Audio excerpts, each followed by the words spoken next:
Salut à tous, c'est Raphaël, j'espère que vous allez bien.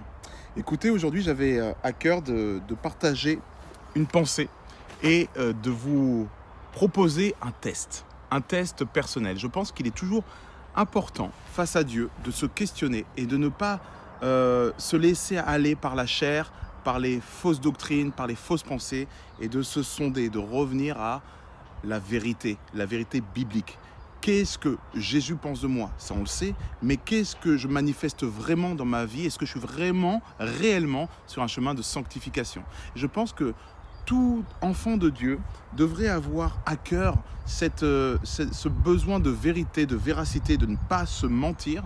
Et cette crainte, cette douce crainte de Dieu, qui veut dire, la crainte n'est pas la peur, d'accord? La crainte de Dieu, c'est de se dire, ok, est-ce que je réponds vraiment aux standards que Dieu me propose? Est-ce que je suis réellement à la hauteur de ce que Dieu dit de moi? Est-ce que je suis en vérité dans ce chemin de sanctification? Est-ce que je suis vraiment dans l'obéissance ou est-ce que je suis dans le compromis? Et ça, parfois, on peut se poser la question. Souvent, c'est quelque chose qu'on met sous le tapis. Mais aujourd'hui, je pense que on pourrait ensemble se faire un test. Moi, c'est des choses que j'aime faire régulièrement. Un espèce de bilan. OK, où est-ce que j'en suis? Ce bilan, on va le faire donc sous forme de test, sous forme de jeu. Alors, je vais poser 20 questions. Ces questions-là, vous allez les retrouver dans la description si vous voulez prendre le temps d'écrire, de les méditer et de vraiment vous questionner dessus. Et à chaque question, vous allez essayer de répondre le plus fidèlement possible, en vérité, d'accord? C'est entre vous et Dieu, entre vous et le Saint-Esprit. Et quand cette réponse est comblée, vous allez mettre 1. Quand cette réponse est mitigée, c'est-à-dire oui, je le fais, mais pas trop, mais j'aimerais le faire mieux, mais pour l'instant, c'est pas ça, eh bien, on met 0,5. Et si on n'est pas du tout là-dedans, à côté, on va mettre 0.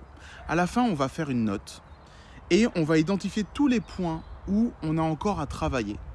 Et grâce à ces points-là, on va prendre des décisions devant Dieu. Et on va dire, OK Seigneur, je m'engage à améliorer ce point-là en faisant ça, ça et ça, avec des engagements concrets. Moi, je vous invite à marquer ça, peut-être à l'imprimer ou marquer à la main si vous êtes des manuscriteurs. Et vous le mettez dans un cahier. Et à côté de ça, vous répondez à chaque question vraiment en vérité. Et ce petit carnet-là va être un petit carnet de route pour voir où est-ce que vous en êtes. Et vous refaites ce petit test dans 6 mois, dans 1 an, pour voir où est-ce que vous en êtes. Ce n'est pas un test qui est là pour culpabiliser, c'est un test qui est là pour voir où est-ce que vous en êtes vraiment et qui va pouvoir être un outil de vous, à vous, un cadeau que vous vous faites par rapport au Saint-Esprit. Je pense que le Saint-Esprit, en voyant un cœur sincère, qui se sonde réellement, qui a vraiment le désir d'obéir, va saluer cet effort et va vous accompagner, va vous aider. Et ce n'est pas donc de la culpabilité, mais au contraire, c'est une opportunité de manifester encore plus de joie dans le cœur de notre Papa Céleste. Ok? Ce qui est important de savoir, c'est que le croyant, celui qui est né de nouveau, ne pratique pas le péché. Mais il peut pécher, mais il ne pratique pas le péché. Quelle est la différence? Celui qui pratique le péché, c'est quelqu'un qui fait du péché et qui trouve des solutions, qui trouve des pensées biaisées pour être dans le compromis. Se dire, bon ben, Dieu dit qu'on ne doit pas se marier, mais tu sais quoi? Qu'on doit se marier, pardon, mais tu sais quoi? J'aime bien cette personne quand même. Je ne vais pas me marier pour l'instant, c'est pas le moment, je vais continuer à copuler, Dieu me pardonnera. Ou, tu sais, la masturbation, de temps en temps, ça fait du bien, Dieu n'est pas contre ça, c'est pas comme si j'avais trompé ma femme, ou c'est pas comme si j'avais trompé mon mari, c'est pas comme si je regardais des images trop du monde, etc. Eh bien, ça c'est un compromis. Dieu nous demande de ne pas pratiquer l'impudicité. Et on va se mettre face aux Écritures et on va faire en sorte de se sonder. Celui qui voit qu'il a péché et se dit « mince, j'ai chuté, je suis tombé. Et ce n'est pas ce que je veux pour ma vie, ce n'est pas ce que Dieu veut pour moi. Et moi, j'ai le désir de m'améliorer. Alors, Saint-Esprit, je n'arriverai pas sans toi, mais aide-moi à manifester, par exemple, moins de colère ou à ne plus mentir. Peut-être que j'ai tendance à mentir ou à m'arranger avec la vérité. Saint-Esprit, aide-moi à identifier ça, à me sonder vraiment. Et je vais faire en sorte de l'améliorer. Ça, c'est quelqu'un qui est né de nouveau et qui est tombé dans le péché, mais qui n'aime pas ça et qui veut absolument trouver une solution pour en sortir. Celui qui n'est pas vraiment né de nouveau, c'est symptomatique, on le reconnaît très facilement. Il tombe dans le péché et il trouve des solutions en se disant c'est pas grave et il est OK avec ça. Ça veut dire que le Saint-Esprit ne parle pas en lui et il n'a pas la crainte de Dieu. Il n'a pas la crainte de ne pas correspondre aux standards de papa. Donc, faisons ce petit test-là ensemble. Commençons. Il y a donc 20 questions. Je vais les énumérer et vous verrez ensuite quand vous récupérez ces questions, chaque question, je les ai argumentées de plusieurs versets, références, qui montrent que c'est vraiment la volonté de Dieu. Et ce test n'est pas juste un jeu, il est vraiment un résumé d'une vie sanctifiée vis-à-vis des Écritures. Ok ? Allez, on y va ensemble. Alors, je regarde sur l'écran. Ok. Première question. Ai-je une communion quotidienne avec Dieu par la prière, dans l'écoute, la méditation de sa parole? Est-ce que tous les jours, je prends un temps à part, je me mets devant Dieu, je me dis là pendant 30 minutes, je fais silence, je lis un peu la Bible, je lui parle directement, sans écouter une vidéo YouTube, sans conduire, sans je sais pas moi, écouter autre chose, lire quelque chose et tout. Non, vraiment que la parole et Dieu, et je m'attends à ce que Dieu me parle. Première question. Deuxième question. Est-ce que je lutte activement contre le péché dans ma vie, même quand ce sont des péchés cachés ou récurrents? Vous savez, parfois il y a des cycles. On pêche pendant 3, 4 jours, 5 jours, une semaine, et puis on s'arrête pendant des mois. Et puis ça revient, et puis on s'arrête. Et puis ça revient, et puis on s'arrête. Et ça fait des mois, et ça fait des années que c'est comme ça. Est-ce que je lutte avec ça? Et comment je lutte? Est-ce que je lutte activement? Si la réponse est oui, c'est d'accord? C'est une très bonne chose de lutter. Et de faire en sorte, si vous le laissez passer, c'est pas bon. Troisième question. Est-ce que je garde mes yeux et mes pensées pures face à la tentation sexuelle? Devant les écrans, les regards dans la rue, dans les pensées, dans ma façon de parler ou ce que j'écoute des gens, les gens que je fréquente. Est-ce que je garde mes pensées? C'est très important de veiller sur ses pensées, de veiller sur son cœur. J'ai mis les versets, mais vous le savez ça. Donc ça, c'est une question à se poser. Question numéro 4. Est-ce que je vis dans la transparence avec au moins un frère ou une sœur mature à qui je rends des comptes? Est-ce que j'ai quelqu'un, où je sais que c'est une tombe, le gars ou la fille, je sais que c'est une tombe, mais je lui dis quand j'ai péché encore, qui me suit, qui peut prier pour moi et qui est au courant de ce qui se passe dans ma vie? C'est très important d'avoir des frères et sœurs en qui nous confier. Jacques 5,16, vous verrez, c'est vraiment très important de nous confier les uns aux autres et de nous confesser. Okay ? Question numéro 5. Ai-je renoncé à l'amour de l'argent? Et suis-je détaché de mes possessions matérielles? Est-ce que ma priorité, c'est mes vêtements, c'est la voiture, c'est le business? Est-ce que je fais passer le business avant ma famille? Est-ce que je fais passer l'argent avant mon propre corps, avant ma propre santé? Est-ce que les besoins matériels sont des choses qui me causent des soucis, des peurs? Voilà. Où est-ce que j'en suis par rapport à ça? Question numéro 6. Est-ce que je mène ma famille avec amour, avec foi, avec patience et un cœur de serviteur? Comment je mène ma famille, mes enfants, mes frères et sœurs? Si je suis célibataire, peut-être ma famille de cœur, mes colocataires, peut-être que c'est avec mes parents. Est-ce que j'en parle? Est-ce que je les amène vers Christ? Est-ce que j'ai quelque chose que je fais en famille? Parfois on est orphelin, parfois c'est nos amis, notre famille, d'accord? Mais est-ce que je mène ces gens les plus proches vers Christ? Question numéro 7. Est-ce que je veille à sanctifier le temps familial avec des pratiques régulières de la Bible, avec mes enfants, avec mon époux, avec mon épouse, afin de mettre Dieu au centre de ma maison, au centre de notre maison? Est-ce que je prends ces temps-là? Ça peut être des temps de prière le soir, des temps mis à part le dimanche, ça peut être des temps quotidiens où on médite la parole, on lit la parole en famille, voilà. Où est-ce que vous en êtes dans votre famille par rapport à ça? Question numéro 8. Est-ce que je cherche à réconcilier rapidement mes conflits dans le couple, la famille, avec mes frères et sœurs, sans laisser place à l'amertume? Est-ce que peut-être des anciens collègues de bureau, des gens qui nous ont fait du mal à l'époque, est-ce que je suis ferme avec le conflit? Est-ce que je les règle rapidement? Est-ce que je me le règle le soir même? Ou est-ce que c'est plutôt dans une semaine, etc. Bonne question à se poser. Point numéro 12. Est-ce que je prends soin des pauvres, des faibles, des étrangers ou des personnes dans le besoin autour de moi. C'est très important de considérer aussi les autres, ceux qui sont dans le besoin. Ça peut être des gens dans votre famille, ça peut être des gens dans le voisinage, ça peut être des amis, ça peut être des gens de la famille éloignée, ça peut être aussi des SDF. Hein. Mais SDF, ce n'est pas que eux les pauvres et les gens dans le besoin. Mais est-ce que vous êtes peut-être même impliqué dans des actions sociales avec votre église, ou vous-même vous avez des choses à cœur, comment vous vous comportez quand vous voyez quelqu'un dans la mendicité, etc. Pas de jugement encore une fois, c'est d'analyse personnelle pour vous. 13.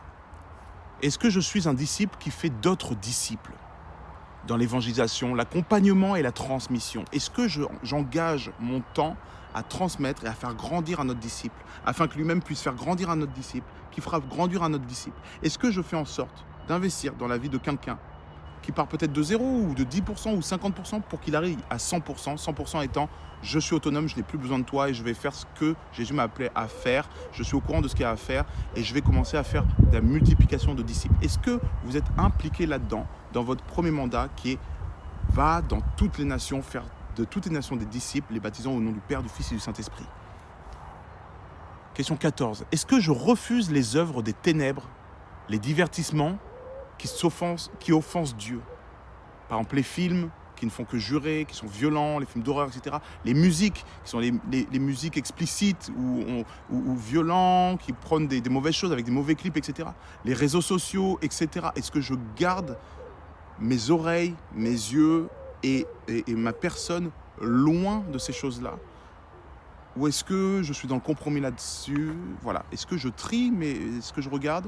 Ou est-ce que je suis encore dans le monde et que j'ai effectivement exactement le même programme Netflix que mon voisin? Question numéro 15.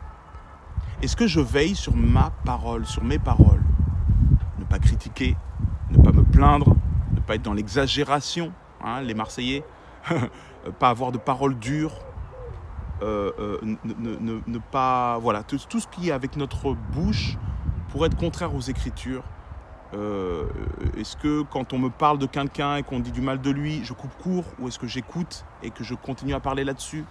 Ou est-ce que j'essaye d'élever le débat et de tourner le débat vers l'amour, etc. Voilà, où est-ce que j'en suis au sujet de la critique? Et aussi au niveau de la peur, par exemple. Est-ce que j'ai peur? Est-ce que je manifeste la peur? Est-ce que je proclame la peur sur ma vie? J'ai peur de ci, j'ai peur du lendemain, j'ai peur de ça. Où est-ce que j'en suis par la parole? Question numéro 16. Est-ce que je vis dans la reconnaissance? Est-ce que je vis dans la joie, même au milieu des difficultés? Est-ce que quand il arrive un coup dur, je suis du genre à me plaindre, à avoir peur, à le manifester, à le dire, à ce que tout le monde le sache? Ou est-ce que je suis dans la joie? Je me pose, je me calme et je dis merci Seigneur, parce que même dans cette épreuve, je sais que toute chose concourt à ceux qui aiment Dieu. D'accord? Est-ce que vous vous inquiétez? Ou est-ce que vous êtes dans la joie et la manifestation de cette joie? Question 17. Est-ce que je suis soumis à Dieu? Est-ce que je suis soumis à mon leadership spirituel? Ça peut être un pasteur, ça peut être un prêtre, ça peut être quelqu'un, un grand frère, une grande sœur. Et prêt à obéir aux instructions bibliques sans toujours négocier? Est-ce que quand on me dit fais ci, fais ça, je négocie, je dis ouais mais quand même c'est ça? Ou est-ce que j'obéis? Et évidemment, si ça paraît vraiment pas juste, ben j'en discute sans rentrer dedans, sans dire oui mais toi t'es pas si ça. Parce que j'ai choisi de dire que tu étais une autorité spirituelle, c'est nous qui choisissons l'autorité sur laquelle nous nous soumettons parce qu'on pense qu'elle peut nous aider. Est-ce qu'on se soumet ou est-ce qu'on discute et on est rebelle? Ça c'est une question importante à se poser, parce que Dieu est un Dieu d'ordre, un Dieu d'amour, et il veut qu'il y ait ce bon fonctionnement dans les hiérarchies.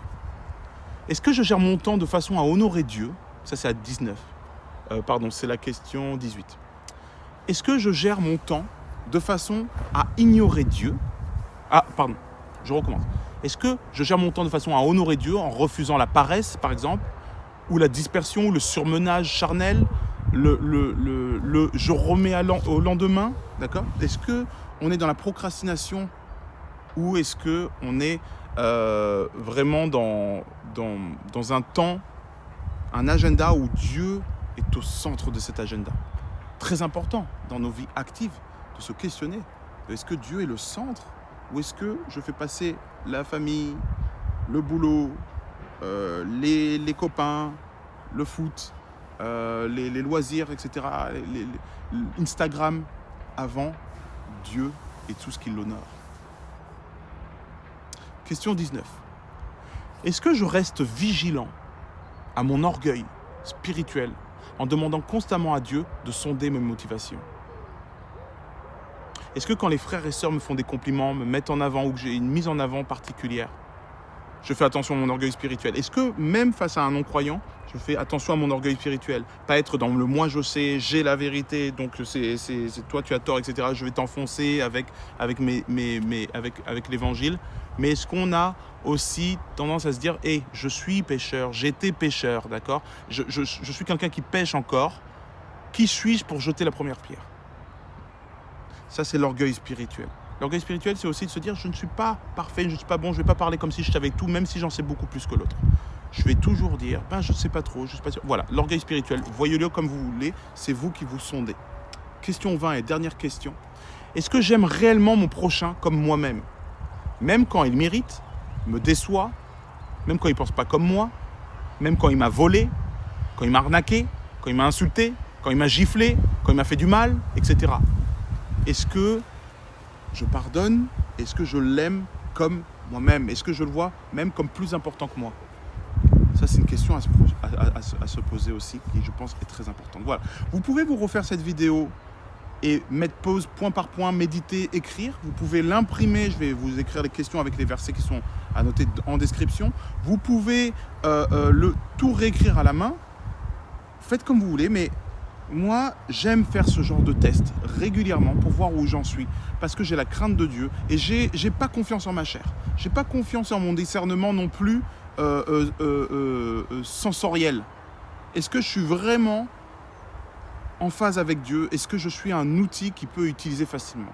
Note-toi avec un point si c'est égal à obéissance stable et sincère, 0,5 points si c'est égal à combat actif mais encore instable. Mets-toi 0 points si c'est zone négligée ou même ignorée. Peut-être que tu ne sais même pas que ça c'est à faire. Dans ce cas-là, il faut le travailler, c'est OK. D'accord? Mais si tu fais ça avec sincérité de cœur et que tu pries avant, après, pendant, avec le Père et que tu demandes, Père, enseigne-moi, montre-moi, équipe-moi, donne-moi des gens qui vont pouvoir m'aider à être moins dans le péché, à être moins dans la rébellion, à être moins dans la critique, à être plus ferme dans mes temps de famille, à être plus stable dans ma façon de tenir mes yeux, à tenir ma bouche, à tenir ma chair, etc. Faites ces prières-là et il va vous aider. Le fait est que ça montre votre cœur. Ce test montre votre cœur, où est-ce que vous en êtes, et votre volonté à servir votre Père et à être un bon fils ou une bonne fille. Voilà, moi c'est ce que je prie ça pour vous, que vous soyez capables de marcher sur vos deux pieds, que vous soyez en bonne santé physique et spirituelle, et que vous ayez à cœur d'être des enfants obéissants, de rentrer dans la parole sans compromis, et de devenir des enfants qui vont servir les autres enfants afin qu'ils puissent eux-mêmes s'édifier et marcher dans la sanctification.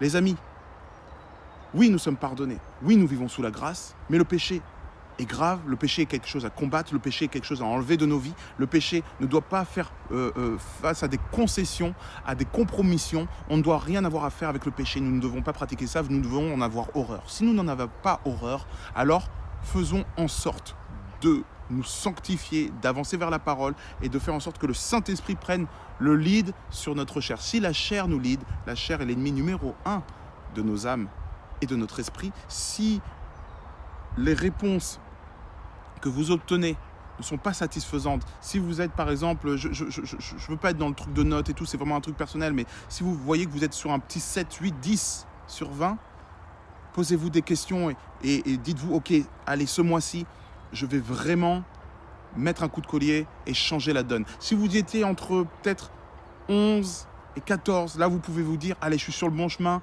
là j'ai vraiment Christ qui vit en moi et qui agit en moi, et maintenant je veux aller plus loin avec mon Dieu. Et si vous êtes au-dessus peut-être de 15, 16, là dans ce cas-là, c'est comment je peux faire pour aider les autres et pour moi-même